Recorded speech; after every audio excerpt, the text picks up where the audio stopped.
बिस्मिल्लाहिर्रहमानिर्रहीम। अस्सलाम वालेकुम। वीडियो स्टार्ट करने से पहले हुजूर पाक पर एक प्यारा सा दूध पाक का नज़ारा पेश करते हैं।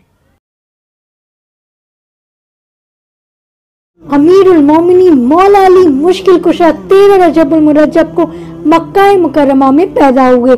आपकी वालिदा ने आपका नाम हैदर और वालिद साहब ने अली रखा। नबी पाक ने आपको असदुल्लाह के लक़ब से नवाजा।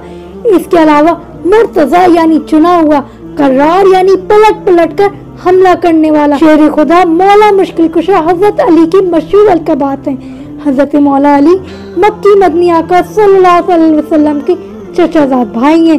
मुसलमानों के तीसरे खलीफा जब हजरत उस्मान गनी रज़ियल्लाहु तआला अन्हु की शहादत हो गई तो मौला अली अमीरुल मोमिनीन खलीफा मुस्लिमीन मुंतखब हुए। सरकार दो आलम नबी करीम पाक सल्लल्लाहु अलैहि वसल्लम का इरशाद है कि अली मुझसे और मैं अली से हूँ। सुभान अल्लाह, अल्लाहु अकबर। आपको मेरा वाक़या कैसा लगा मुझे कमेंट्स में ज़रूर बताएं। वीडियो अच्छा लगा तो लाइक करें, फैमिली और फ्रेंड्स में शेयर करें।